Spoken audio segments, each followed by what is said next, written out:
Hi, it's Writing Wednesday. The last couple of weeks I have been vlogging about what I've been doing a lot of, which is historical research.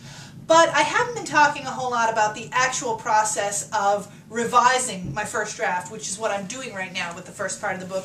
And I thought this week, for a change of pace, instead of talking about the research, I would talk a little bit about the revision process. When I start to revise a first draft, whether it's a whole draft or a piece of the story, as I'm doing now, I always print off a hard copy. I write on the computer, but I can't revise on the computer. And I sit down with the manuscript and a pen, usually a red pen, and I start going through it, and it generally looks pretty messy by the time I'm finished, with things crossed out and words changed, and notes to myself like, make this a more interesting conversation.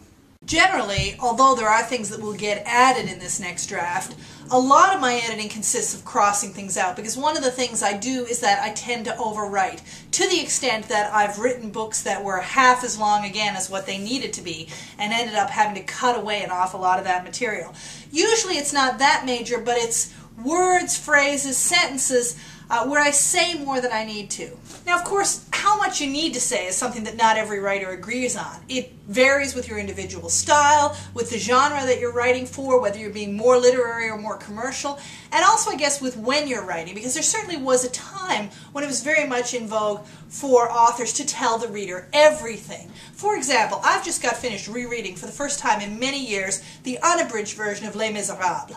I've seen the stage musical many times and loved it, but I've only recently decided it was time to reread the book, which I didn't enjoy that much when I read it 20 years ago, but I really did this time. But wow, Victor Hugo, 19th century novelist, the classic, I'm going to tell you everything about these characters, every detail, and then I'm going to give you 50 pages about the Battle of Waterloo, which has been over for years before their story started, but it's part of this character's backstory, and I want you to know everything about it. And then pages and pages about the streets of Paris, about the convent, about the sewers of Paris. I mean, those 19th century writers held nothing back. They just put it all out there, tons and tons of verbiage. Some people say it's because at least some of these writers originally had their work serialized and were getting paid by the word. I don't know about that, but I'm certainly not getting paid by the word. Really, for about 100 years now, at least post-Hemingway, the trend has been for writers, especially of literary fiction, to be more restrained, to try to make the language more spare and to say more with less. And even though there are still some contemporary writers who write very long, sprawling works, there's still this sense that you need to be subtle, you need to be restrained. You show and don't tell. You don't give the reader too much information, you trust them. This is something I have a bit of a problem with, and I find it often on first drafts. I'll give you an example from a specific passage that I'm editing right now. You may remember from another video I did a while back, there's a minor character in this story who I've been referring to as the man with no nose, although he actually does have a character name, Mr. Barry.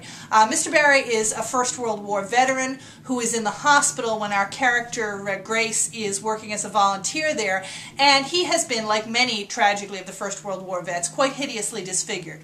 Here's what I originally wrote. He lost his nose, one eye, and part of an ear on the Somme. His face is a cratered map of the Western Front and its horrors, and he will never be anything more than a graphic reminder of the trenches, to himself or anyone else. Now, I've got a little bit of fancy writing, a little bit of metaphor going on there when I say that his face is a cratered map of the Western Front. With metaphors, I can never decide often the first time through whether I like them or whether I don't. Sometimes I end up tossing them because they're too precious or too writerly. At the moment I still like this one, so all I did with that was change is to was, because I'd originally written that scene in the present tense, but then I decided it was going to be in the past tense. But after looking through it, what I did was cut off the second part of the sentence, just drew a red line through it and lopped it off completely. So I deleted, and he will never be anything more than a graphic reminder of the trenches to himself or anyone else. Why? Because I don't think I really need to say that. I've told you what his face looks like, and by using that metaphor of his face being a map of the Western Front, I think I've conveyed that idea that of course he's going to be a reminder of the horrors of war to himself and to anyone else who looks at him for the rest of his life. I don't think I need to tell you that. I've already shown you that.